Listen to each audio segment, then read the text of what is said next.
एबे मझिरे मो मौसी शाशु घर को जाइए मौसी रोषे एत बढ़िया आइडिया अच्छी जे सी किसी भी जिनसा को कौन भी प्रकार बनईदे से बहुत टेस्टी लगे। तो सी गोटे खटा बनई जो थे यूज करते खजूरी तेंतुली आउ गुड़र।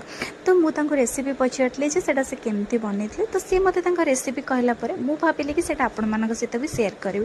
तो प्रथम ये कड़े किसी तेल नहीं से अल्प जीरा सुखिला लंका पके आपड़ खजूरी गुड़ाक पकईकि भल भाव खजूरी को नरम हवा पर्यंत ताकू भल से कषिदेवे। हाँ ये आपड़ तेंतुलीर पानी देवेनि कहीं आप फर्स्ट तेंतुली पानी दे दौरान ताले खजूरी भलसे सीझीबनी टिके टिके टाण रही। खटाटा बनवाई खजूरी प्रॉपर भाव में सीझिकी पूरा मिसीजा निहाती दरकार।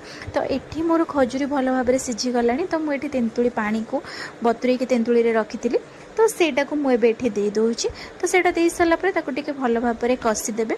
आउ यहाँ हल्का टेस्ट को बालांस करने मुझे अल्प गुड़र यूज करदी आपणकर खजूरी बहुत मीठा अच्छी आपणकर तेंतुली प्रॉपर हिसाब से गुड़ न पकेले भी चलो किसी सेमती बाध्यता नहीं। तो गुड़ पकेला परे अल्प समय मुझे कषि देकर लास्ट को जीरा लंका गुंड पके देछि। तो बस बहुत कम टाइम भितर बहुत कम जिनस बनीगला खटा। आपण मैंने निश्चय यहाँ थे घरे ट्राए करूँ गोटे नुआ रेसिपी अच्छी आमती लगे मत निश्चय कमेंट रे जनइबे। रही नमस्कार।